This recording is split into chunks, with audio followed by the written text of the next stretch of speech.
Hello again and welcome back to our course on Access 2019. In this module we're going to continue looking at queries, and I really want to focus on two things: the query wizard and other query types. Before we do that, so far we have been specifying the country for our trips in two places. So we have had the country specified in the trip table record, as well as having the trip country records. Now what I'm going to do is to remove the country from the trip record, and as part of that I'm going to show you how to remove a field from a record. So the first thing I'm going to do is I'm going to go into Design View for the trip table. And I'm going to select the country field.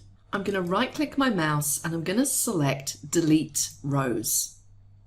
And it's asking me, do I want to permanently delete? So I'm going to click Yes. And what it will also prompt me is that by deleting this country field, it requires the Esprit de Tour Trips of a Lifetime version 9 to delete one or more indexes. So I'm going to say yes to that as well. And you can see that that field is now gone. Let's now look at the query wizard. Now some of the comments related to this I'm going to base on the trip table. So in this trip table we have a code, a trip name, an activity level, description, duration days, price minimum, and price maximum. Now I'm going to close this trip table and I'm going to go into the query wizard. So it's really important to make sure that you do have the correct table selected in the navigation pane. So let's go to Create and Query Wizard. Now there are really four options for the type of query that you want to create. One of them is a simple query. There is a crosstab query, there is a find duplicates query, and a find unmatched query. Now, as we're looking at the query wizard and the query types, I'm going to explain some of the query types in this section, and some I'm just going to leave for you to have a little read about, so a little bit of extra reading for you if you want to do that. One other thing I'd like to point out here is if you do want to learn a little bit more about queries, you do have the little question mark in the top bar here, which will take you to help on queries. And again, that is something that I recommend you do go into and have a little look at. Now on this occasion, I'm going to stick with the default and stick with a simple query and click on OK. Now it says, which fields do you want? And by default, it's selected the trip table. And that's because that's what I'm clicked on in the navigation pane.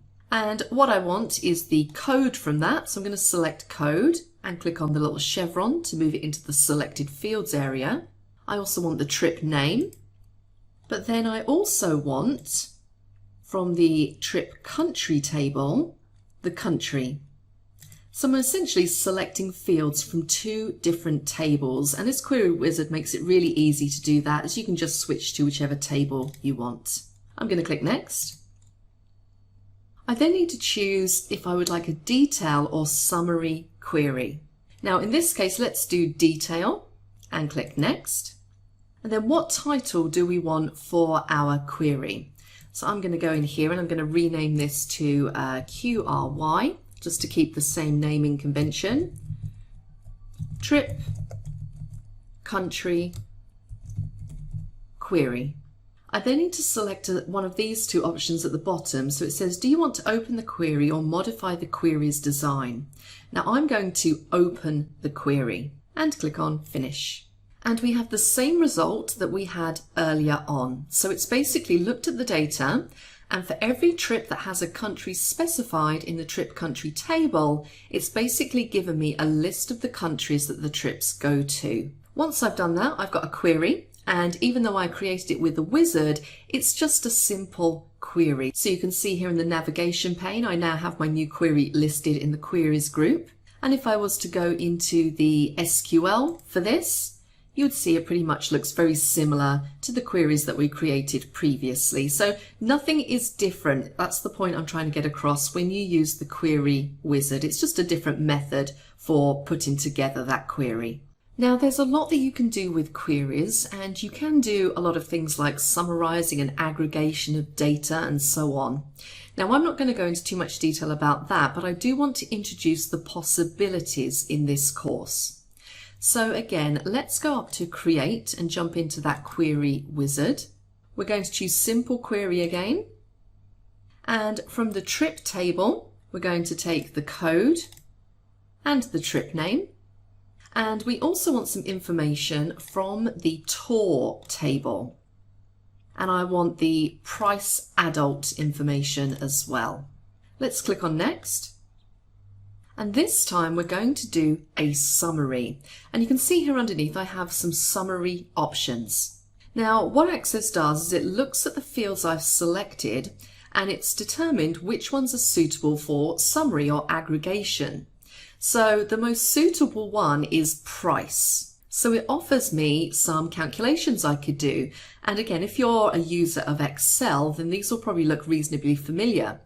I could choose to do a sum, an average, I could find the minimum price and also the maximum price. So I might think to myself, well, it could be quite interesting to check out what the minimum and max prices are and also what the average might be as well. So I might want to select all three of these. And another thing that I have down here is a little checkbox which says count the records in Tubble Tour. So basically if I was to select this option, it will tell me how many tours I have scheduled for each of my trips. So I'm going to select that one as well. I'm going to click on OK and let's click Next. And I'm going to call this one QRY Trip Tour Summary Query. I'm going to say Open and click Finish. And what you see there now is the average price over all the scheduled tours, the minimum, the maximum, and the count. So hopefully that gives you more of an idea of how you can use this wizard for summary and aggregation. Now let me just remind you of something that we looked at briefly at the start of the course. If you look at the design of the trip table, and specifically the code field, if you look down in the field properties in the general where it says field size, you can see that the 3-character code is indexed, and so it says yes and no duplicates. Whereas a trip name, if we highlight that, is not indexed.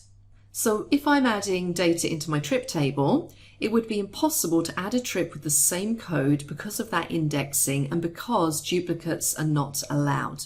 Now, if I accidentally added a trip with the same name, but somehow the code was different, I could use one of the other options in the query wizard to detect duplicates. But I'm not going to show you that. I'm going to leave that as some extra work for you to do, some extra research if you like, after this course. So let's close down this trip table and just go back to create and jump into that query wizard again.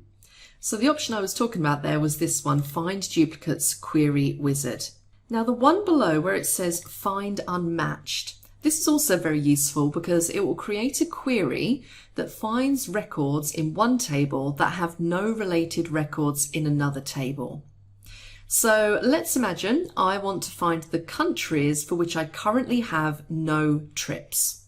So I'm going to click on OK.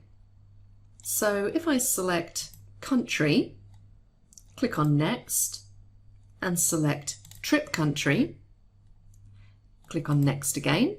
You're then going to look to see what the match is between the two, and in this case it is country. Let's click on Next. What fields do you want to see in the query results? Well, again, it is country. Click on Next, and I'm going to call this query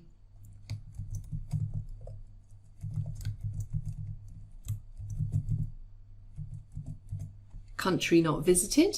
And I'm going to say finish.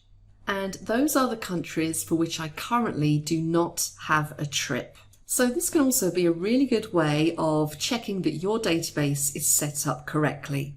Now, when it comes to creating queries, if I click on query design, there are a number of different types of query, as I mentioned before. Now, apart from select query, which is what we're in now, and you can see that highlighted on the ribbon, we have a make table query whereby you select records and make them into a completely new table. We have an append query, and this often is used when merging databases or tables, basically adding a data set to an existing table. Then we have a crosstab query, which is used to aggregate data by two sets of values. So what I mean by that would be if you wanted to subtotal and average on a month-by-month basis, then you would use a crosstab query. And we also have a delete query, and you can use that if you need to do a bulk delete.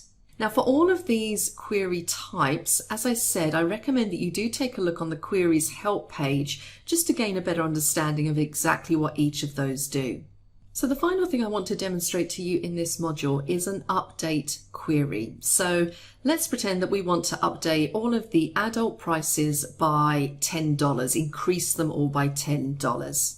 So I'm going to select the table tour and click add.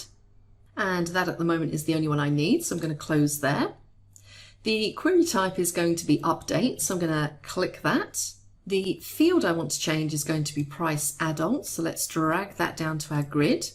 And we want to update it to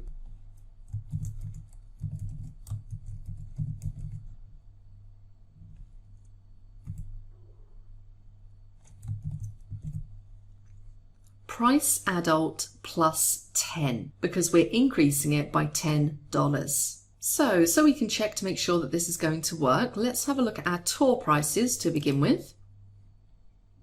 And we can see the top one there, price adult, is $11,360. Let's jump back to our query and let's briefly look at the SQL for this query. And we can see there, price adult plus 10. So let's run the query. And it says you're about to update 70 rows, so I'm going to say yes. And now if we go back to Tubble Tour, you can see there that price was $11,360 and it's now been updated to 370. So I can see that that query has actually worked. And it's worth noting, if we go back to that query, how easy it would be to put those prices back to how they were. So I could just replace the plus with a minus. Run the query, select yes, and then our prices are back to how they were before. So hopefully that's given you a bit of insight as to how you can utilize that query wizard. In the next module, I'm going to take you through an exercise number 7, so I will see you over there. If you're not a subscriber, click down below to subscribe so you get notified about similar videos we upload. To get a free Microsoft Access 2019 course, including downloadable exercise files, click over there. And click over there to watch all the videos in this Access 2019 playlist.